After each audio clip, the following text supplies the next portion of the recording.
Tonight is Mosoi Shabbos, Pashas Emor, Yud Aleph Iyar, Hayoim, Shisha ve'Esrim Yoim, Shem Shloisha Shavuos L'Chamisha Yom Loimer. Today's daf, the daf of Shabbos, is daf Pei. As I like to call it, today we worked very hard learning 79 letters so far, and today finally is Payday. Satan Mishnah. And the Mishnah is going to be discussing, we're going to learn a couple of Mishnahs today that are discussing the contracts of renters and what responsibility they have to stick to the terms of the contract. So, someone rented a parah. Rashi tells us a parah doesn't always just mean a parah. It means a plowing apparatus. And the plowing apparatus consisted of an ox with the plow and all its accessories, and the owner of this plow would also provide to the renter two operators. One operator would have a stick, a prodding stick, to make sure to steer the animals in a straight path, and the other one would stand on the plow blade to adjust its height, how deep it will go into the ground. Now, what was very important is that the plow blade and the parah were very much in a straight line. Because if they got off the straight line and the parah is pulling one way, the plow is going a different way, that would twist it and break it. That would cause a lot of damage. Now, so Zogt Gemara, the deal was that he's going to do plowing in the mountains. In the mountains, their terrain is rocky, much more difficult to control and much more likely to have a plow blade break. Yet, instead of taking the animal where it was supposed to go, the charesh bebika, they did plowing the bika where the land is soft and much easier to control. In nishbar kankan, if the plow blade broke, potter, the owner is not the owner, the soicher is potter, because he definitely, his change of plans definitely didn't cause it to break. But if he made up to plow in the bika where it's easy to plow, and instead b'chorish bahar, he took it into the mountain where it's dangerous and it's rocky. There in nishbar kant chayiv, there the renter would be chayiv, because he's using this plow apparatus in a place that they didn't make up to use it. They're supposed to use it in the bika. A good tavach. Okay, we're just in the middle of the Mishnah. We're talking about someone who rented a plow apparatus and took the plow apparatus to the mountains where there's rocks there and it's much more likely to break a plow blade, when he was really supposed to take it into the bika where it's softer earth.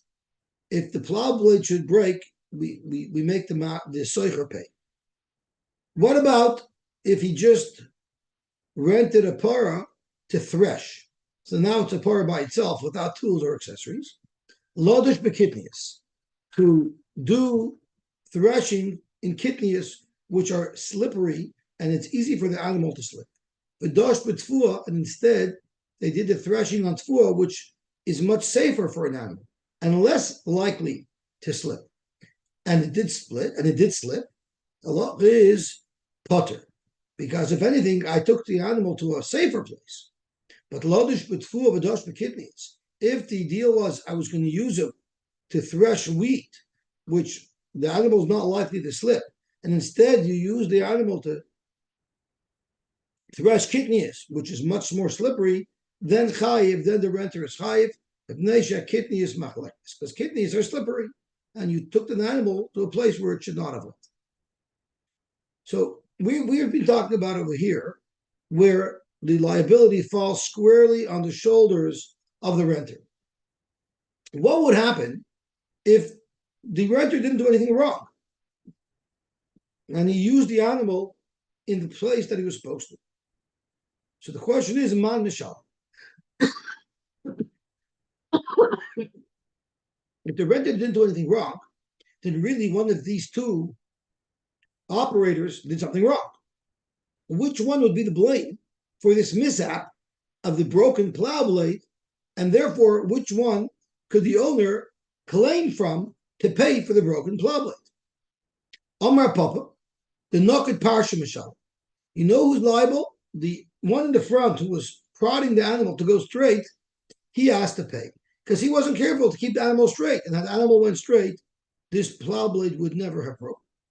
Rab Shisha Bared Ravidi Omar, the Nokit Mona Mishal. The person who was standing and adjusting the depth of the plow blade, it's his fault because he should have seen that there's an issue and he should have raised the plow blade so it shouldn't get damaged. The person who was controlling the plow blade, he's ultimately the one responsible. And Rashi says, why? Because even if he sees the guy in front taking the car into the wrong direction, he could have compensated for that. And he could have raised the plow blade. And since he did not do that, he's going to be liable. However, the machzika gundadi, if they were in a particularly rocky and bad terrain, there it's incumbent upon both of them to be so in sync with each other and to communicate if they're a drop off and they each have to watch each other's work. So then they're both equally responsible. Tarvayu and Shalman, they both have to pay. What happens if someone sells a para to his friend? And he told him as follows. And I just want to precede this Gemara with a story about a shadchan. There was a shadchan who wanted to read a shidduch to a 35-year-old bacher. He was an old bacher, he wasn't getting married. So the shadchan told up the bacher and he said, I have a shidduch. So the bacher said, what can you tell me about this girl? So the shadchan says, this girl has $1 million in the bank. So he says, what? I want to marry her. Let me meet her tomorrow. So the shadchan tells the boy, before you jump into this, so excited, I think there's some more information that I need to share with you about this girl. This girl has a horrible complexion. She has bleeding pimples everywhere. So the bacher goes, ew, that's like a problem with that. The truth is I'm 30 years old, I'm 35 years old, and I still haven't found anybody. And like, if I look in the mirror, it's not like I'm the most gorgeous guy anyway. And she has $1 million, let's do the shidduch. So he's excited, he's going to jump into the shidduch. So the shadchan says, before you jump into the shidduch, there's another thing I think you need to know about it. What's that? One of her earlobes is stretched out and hangs down. So he says, really? That's like, ugh. But he thinks it over and he says, I am 35, and it's not like I found anybody else. And she does have $1 million, let's do the shidduch. And he's all excited to do the shidduch. The shadchan says, before you jump into it, I think I need to tell you another thing. This girl has a terrible hunchback, so she hunches over. He says, oh, very. But he thinks it over. Listen, I'm still 35. I went out with so many girls. I'm no gorgeous guy anyway. And I have to get married eventually in Alis Ba'ainim and Nishtu Ba'kainim. And she has $1 million. I'm going to do the shidduch. The shadchan says, I have to tell you one more thing about it. Her left leg is shorter than her right leg, and because of that, she has a terrible limp. He says, oh, yeah. But he makes the same cheshbon. The fact is, I'm not getting any younger, and this is someone who's going to marry me. So, and she has $1 million, I'm going to do the shidduch. So they got the shidduch together, they got married, and everybody was very happy. A week after the chasana, the boy comes to the shadchan and says, you liar, you thief, you crook, you hoodwinked me. She says, what's wrong? What's wrong? The girl does not have $1 million. So the shadchan says, okay, so I lied about one thing, but everything else I told you was true? No, so I lied about one thing. So based on that story, I want to share the next Gemara.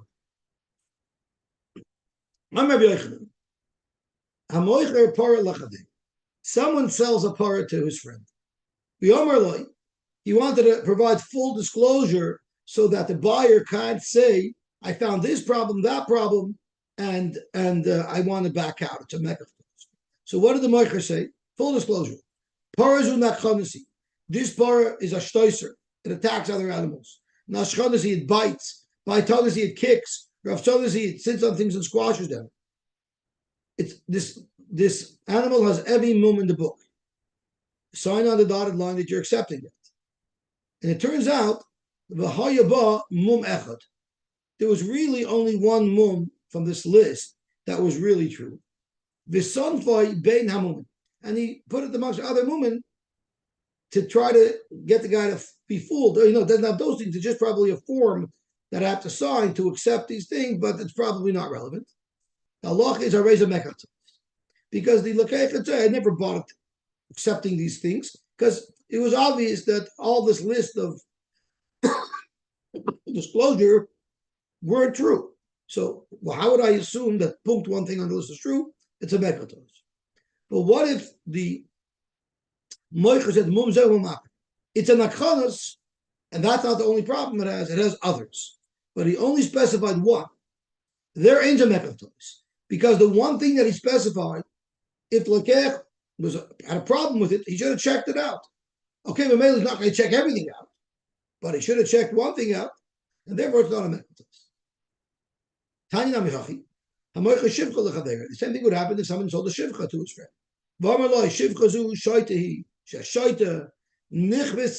She's like an epileptic. She spontaneously can just fall to the floor. She's cuckoo. She's like Amelia Bedelia. And one of the mumen were actually true. The son and he mixed them with all the other mumen. Areza mekachtos for the same svar as we had with the animal. But mumzeh umumechad umumacher, that's ein mechad. Period. So Omer Ravacha b'rei the Rav Ravash. What if he gave a whole list of mumen and she had all those mumen? Do you say you could take a mekachtos because I thought they didn't have anything or not? So Tosfos actually frames the shaila very nicely. The Tosfos says when the Mishnah says that if she only had one, it's going to be a mekachtos. Under what circumstances was that? And I'm going to look at Tosfos, the thin lines right before it goes wide. And he says as follows.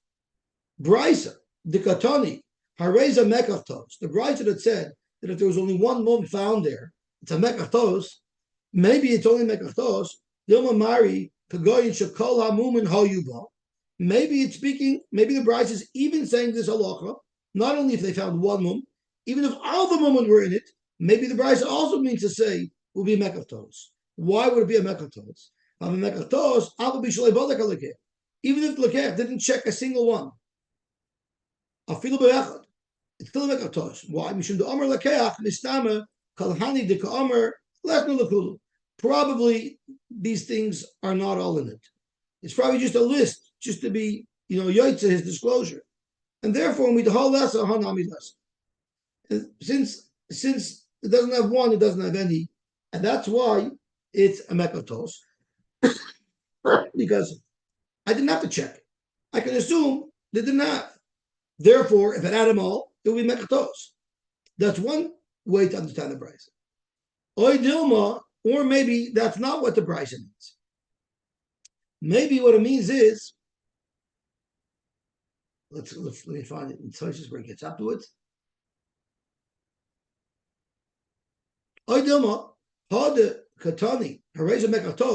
Maybe when the Tana had the mekachtos, that's only heicha the lasnu lekula, where they don't have all those mumen.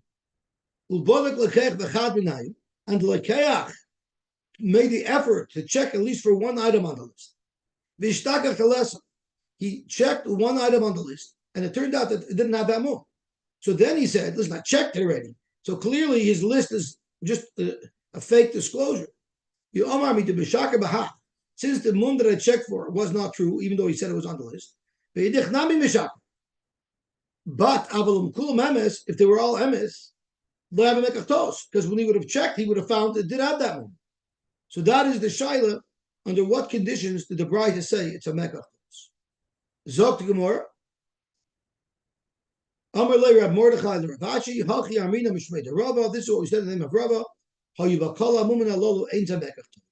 would not be a mekachtos.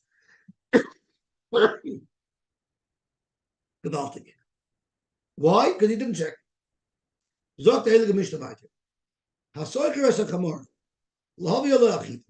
Someone rented a chamor to transport chitin. Now, a typical load of chitin for a chamor, it's not random. It was always a lesach. A lesach is 30 saw. That was the amount of volume of wheat you were allowed to load up onto a chamor. Even today, all trucks have a rating as to how much weight you can put into them. So the chamor had a rating, one lesach of chit. And instead, behavior less iron. Now, iron happens to weigh much less than chitin. So the question is, if I put in a lesach of iron, it would have weighed much less. There's no doubt there shouldn't be a problem. But what he decided to do is, whatever the weight of a lesach of chitin was, he said, I'm going to put in that weight in iron. So let's say a lesach of chitin weighs 500 pounds. I'm going to put 500 pounds of iron on this donkey. It's the same weight as I'm entitled to, but the volume was so much greater. The halacha is chayiv. The Mishnah is going to say that volume is also something to consider when you're talking about the maximum rating of an animal. How about tfuah? Very similar scenario. Tfuah is heavier than straw. Again, chayiv. And now the Mishnah gives the reason for both of these cases. Not only is a weight an issue if you go overweight, volume is also an issue. We can't go over the volume. So if you go over the volume of a lesach, even though it might still weigh less than what the chitin would have weighed, but it doesn't matter. You're exceeding the capacity. The capacity is limited to a maximum weight rating of 500 pounds and a maximum volume rating of a lesach. And if you exceed either one, you have violated the conditions. That's going to be one shot in the Gemara. The Gemara is going to have another shot. What about Lavi Lesach Chitin, Baby Lesach? Sorry. What if he brought exactly the same volume, meaning it was probably much lighter? Potter, there he's Potter, because he stuck to the maximum allowed. That was a Lesach. He didn't even get near the weight rating, but he didn't exceed the volume rating. But the fact is that volume doesn't mean anything. The fact of the matter is, it doesn't mean anything. And you're taking a load, or else the government would have had a volume amount also on the truck. So that's a good ha'ara. It's a very good ha'ara.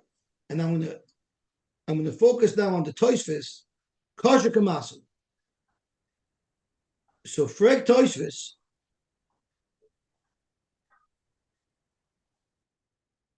no, this is not over here. Where does Tosfos ask the Kasha?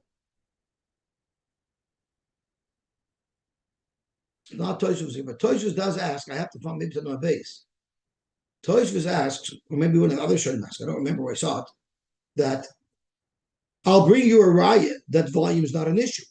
Because we find Gemaras that say that if you piled on huge amounts on the Gemara, it wouldn't be a problem. So I think it's Tosfos that answers that once the animal dies, the animal died from it. Now, the owner of the animal's money, you violated the contract. So how can you be 1,000% sure? I can't be 1,000% sure that the extra volume caused the problem. But you can't be 1,000% sure that the volume didn't cause the problem. And you violated the contract. And therefore, we could be mechayiv. But in Svara, you're right. The fact that there's more volume, if it doesn't add weight, and it's still loaded on evenly, why should that make a difference? So the Rishonim do talk about it. Okay, so let's see the Gemara, the Mishnah Vayter. Lahavi lesa chitin vevi lesa. Sorry, Potter, because you're at the same volume rating but at a lower weight rating. But if you actually add extra volume because you want to get close to the allowable weight, chayiv you'll be chayiv. The kama Yosef al masoi v'yehechai. The Gemara is going to say lamaskana that this is pshat in this line. We're no longer speaking about a case where you switched up and you put sa'ir instead of chitin. Chitin itself, you had a lesson of chitin and you added to it. You overloaded an animal. How much do you have to overload the animal to be chayiv? If you put in one extra kernel, would you be chayiv? So the Mishnah, the kama Yosef al masoi v'yechayiv, sumchus Omer mishum arbei so legomel. Now we know that the capacity of a gomel is 30 saw.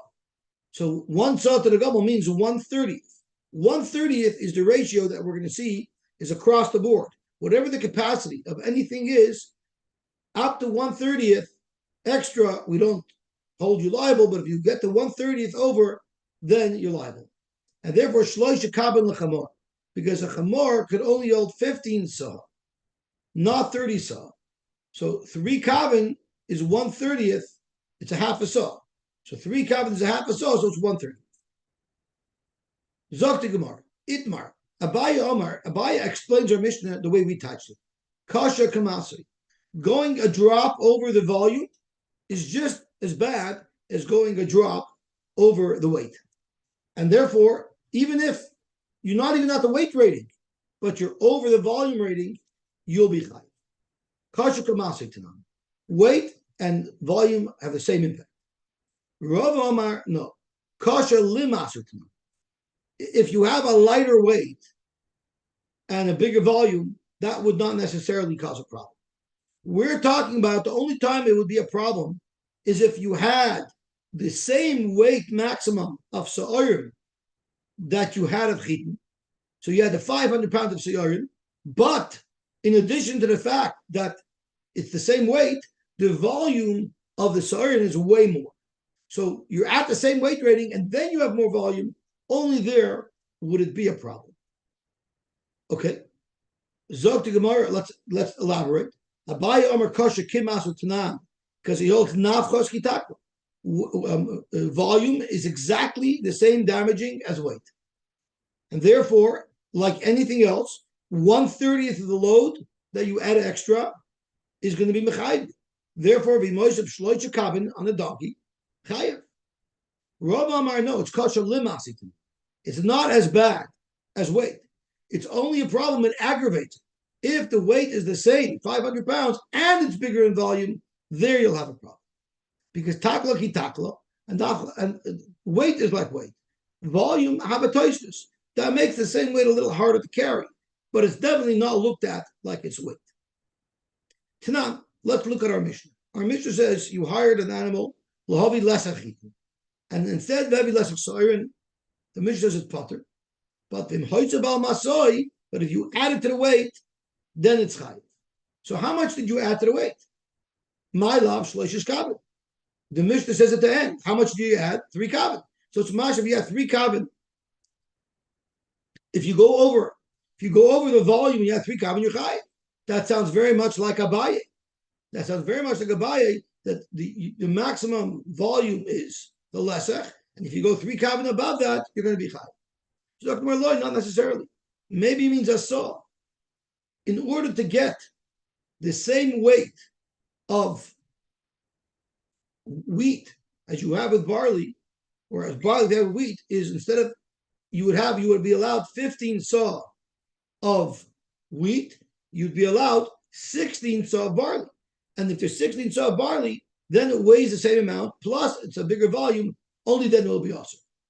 Frank the Gemara, but the Mishnah concludes, saw legomel and shloisha kavan lechamar. So you see, even 3 kavan is enough to push it over once it's allowed. No, that Mishnah, the end of our Mishnah is not talking about a case where you have sorim instead of chitin. It's being we had chitin. You added chitin, you overloaded with chitin. Parigon. Heche de loishar. Chitin baby chitin. Sorin baby sorin. Kama yosef al masai. How much do you have to overload to be chayiv? There's some chusam bear, sol agomel, shloisha kavan lechamor. Beautiful. So now we have a machloikis between Beshamai, between Abaye, who holds that volume is just as damaging as weight, and Rav who says no, volume is only damaging if you also have the same weight. Toshma. Let's see if we can bring a raya from the Mishnah again. Lahabi lesach chitin. Oh no, I'm sorry. This is not our Mishnah. This is our price. Lahabi lesach chitin. The agreement was we'll bring a lesach of chitin, which remember is 15 saw of chitin. The heavy, and instead you brought sheish esrei 16 saw. So that's an extra saw. Let's turn on to Amud Beis.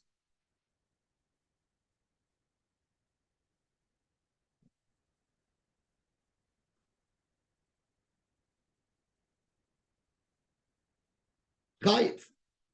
That means you have to add a full saw. That's what Rava said. According to Abaye, you should only have to add shlosha kavin. Shlosha kavin would be potter. And for the Gemara, tigam Abaye b'mechikta. Zot Abaye as follows. There's 3 ways to fill up a lesach container with grain. You can fill it up that it's just below the edge of the keli, or you could fill it up that it's exactly parallel to the edge of the keli, or you can fill it up heaping. When we said that you have to add 3 kavin, that's if you add 15 saw of flat. There, that's the allowance. 15 saw flat, that's the allowance. So if you have that and you added 3 kavin, you're over and you're chayiv. However, what if the 15 saw that you had was mechikta? I mean, in other words, it was below the top of the container. What if that's how you filled them? Now 15 saw really isn't 15 saw. It's considerably less than 15 saw. So there you would need 16 saw. You would need 16 saw of a not completely filled up container in order to exceed the 15 saw by 3 kav. Because if you do the math, you'll find that 16 saw of mechukos, of things that are not filled to the top, will have exactly the amount that 15 saw would have of straight plus 3 more kav. Tanur Rabbanan, kav lekativ. What is considered overloading a person who's carrying stuff for you? 1 kav, which tells us that the capacity of a person is 30 kav, because it's the same ratio, it's 1 to 3. Adriv is a lesach, la reva, to a small boat, because a small boat can hold 30 lesachs. Kur l'svina, a ship, not a huge ship, but a nice sized boat, can hold 30 kur, and therefore if you add an extra kur, you've overloaded it. And shalosh is kurim levrni gedola, because a big ship can hold 90 kurim, and 3 out of 90 is 130. So Omer, the Gemara wants to drill down. Kav l'kotiv. I don't understand. Why would I be mechuyev if I overload somebody who's carrying packages for me? Im Isa, the loymatzi bay, if the person who's carrying the packages feel that's too much for him, bar down soon. He has seichel. Lishati, let him put it down. Why am I liable? He should have said, I can't do this, and unload it. Amar Abaye, you know what the case is? The moment we put the weight on him, it crushed him right away. He didn't even have a chance to feel it. That's one shot. Rav Amar, we're not talking about a guy who collapsed. The question here is not a collapse.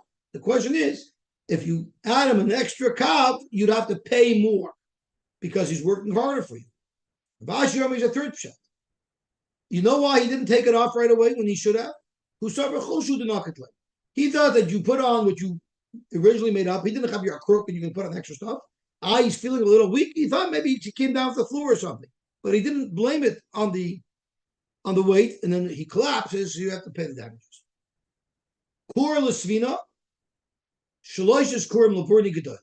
Omer Papa, you know what you see from here? That stam sefinois bas talson kurin, a normal ship can hold 30 kurin. L'may nafkamina, why is that information important? L'mekach memker, if you go and make up with somebody, you're buying a sefina from him, the sefina has to be able to hold 30 kurin. Because otherwise it's not called a sefina. Beautiful. Next mission. You take your clothing to dry clean, and the shirt gets stolen from the cleaner. You take your car to the mechanic, and the car gets stolen from the mechanic. Is the mechanic chayiv? So this is not a pshia, it's kedei v'aveda. If he's a shomer chinam, he'll be potter. But if he's a shomer sacher, he'll be chayiv. So the Mishnah tells us shomer sacher him. Any omen that has your item, while he has it, he's a shomer sacher, and he'll be chayiv on kedei v'aveda. However, what if the mechanic calls you up and says, "Yeah, uncle, I finished your car. Come take it, and I'm not holding it for payment. I'm not going to hold on to it until you pay me. Take it, and you'll pay me when you have the money. So I'm not holding on to the car for any reason to benefit me." So the chulin she'amru toile shaloch, If the woman said, take your item back, and then you can bring me the money, shomer chinam. He's surely only a shomer chinam because he's not benefiting anything from having that car there. What happens if someone said to his friend, Shmarli, you watch my object, and I'll pay you back. I'll watch your object. The halach is shomer sacher. That's a shomer sacher because I'm being paid to watch your object. How am I being paid? Because you're reciprocating. How about Shmarli? Someone sitting on the street, and this guy walks up to him and says, watch my watch for me. Put it down. Put it down. The halach is he's a shomer chinam because I'm not getting anything for it. I'm just watching it for you. What about helveyu alamashka? What if I lent somebody money and he gave me a mashkin? The halach is a shomer sacher. Why is he a shomer sacher? Rashi says because lending money is a mitzvah. And before I should explain, the balta to mitzvah, mitzvah. So if at the time when I lend somebody money, and only comes to me and asks him for a donation, I can say, I'm sorry, I'm in the middle of doing a mitzvah. So it's that benefit, that little benefit, that makes him into a shomer sacher. Rabbi Yehuda Omer, that's not true. If I lend you money, we don't look at that fact that I get a mitzvah out of it, that makes me into a shomer sacher on your mashkin. I'm a shomer chinam. But Helveyu payers shomer sacher. But if I lend you payers, so I'm going to give you $10 worth of payers now, and you'll pay me back $10 cash in 2 weeks. There I'm a shomer sacher. Because I, as the malva, benefit by lending you payers. Because if I kept the payers by me, they would get spoiled. What you're doing for me is you're going to take the payers now, and in 2 weeks you'll give me $10. I can have buy fresh payers then. So since I'm benefiting from this transaction, I'm considered a shomer sacher. Abashol Omer, Rishai Adam lahaskir mashkoina shel oni liyois poisik v'hoylech alav. What if an oni borrows money from me? He owes me $1,000, and he gives me a mashkin, and I'm allowed to take that mashkin and rent it out to people, and they'll pay me rental, and I'll use all that rental money to reduce the chayv. You're allowed to do that because I'm being meishav aveda. I'm giving the loiva an opportunity to reduce the chayv, to eliminate the chayv because of the rental income that's coming. It seems like our mission is not like Reb Meir. And right off the bat, we have to talk about this raya that the Gemara is bringing. The Gemara is bringing a raya from the case of Seicher. We're talking about Umen. What does Umen and Seicher have in common? So let's stop a minute and talk about Seicher. The Torah tells us black and white, shomer chinam is chayav for pshia, potter and geneva v'aveda. The Torah tells us black and white, shomer sacher is chayav and geneva v'aveda, potter and oinsim. The Torah tells us black and white that a shoyel is chayav and oinsim. The Torah not once addresses a Seicher. So because of that, we need to know what category to put a Seicher in. Is a Seicher considered somebody who's benefiting and therefore he's like a shomer sacher? Or a Seicher pays to rent, so he's not benefiting? An Umen is the same thing. As Rashi says, on the third line, the third wide line in Rashi, Rashi says, Umen domi l'Seicher. We're comparing an Umen to a Seicher. Why? Why is this object by me? Because I wanted to benefit from charging to do my work on it. I'm not being specifically paid to watch it. I'm being paid for doing my job. But maybe that fact that it services me, that now I have a job, maybe that would be considered a benefit that should make me like a shomer sacher. Similar to a Seicher, I'm paying for the object, but the fact is I have a benefit of using your item, maybe that should be mechayiv me as a shomer sacher. So Reb Meir says kishomer chinam. Reb Meir says a Seicher is kishomer chinam, and the Gemara assumes that if Reb Meir holds that the Seicher is kishomer chinam, then obviously an Umen will also be kishomer chinam. Now that's not consistent with our Mishnah. Our Stam Mishnah, who we normally like to say is Reb Meir, says that a shomer sacher, an Umen is a shomer sacher. And then by extension, a Seicher as well. Yet we know Reb Meir holds that a Seicher is kishomer chinam. If you don't make a shomer sacher, Zok Gemara, no, afilu temer Reb Meir. Maybe there could be a distinction between an Umen, which is a shomer sacher, and a Seicher who's only a shomer chinam. Why? The reason why an Umen is a shomer sacher is bahia no, the kashave kula alma, the auger leila today. You could take your shirt to dry clean in any cleaner.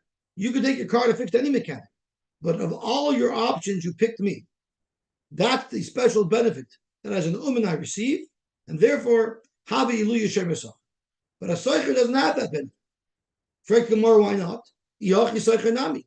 Bahia no, because Shave Kula Almo. You could rent your animal or your item to anybody. Who did you pick to rent it to? Umar lent it today. You lent it to me. Habi Ilu Yishem Yisach. So Zok Gemara, that's not a good distinction. So we need to find a distinction between an uman, which is a Shem Yisachar, and a Soicher, which is a Shem Yisachar. Ela afilu temer Reb Meir, maybe bahu ano the kayoyv le tfei porta havilu Shem Yisachar. When you quote a job as an uman, you're always going to deal with contingencies. What if, let's say it's a shirt, let's say it's heavily stained and need extra treatment. So when you establish your price to clean a shirt, the price is based on the worst case scenario. But many times, the shirt costed you much less to clean. Come to chois, you benefited. That extra money, that makes you into a Shem Yisachar. But here, no. The Kiyoy will tfei porta havilu Shem Yisachar.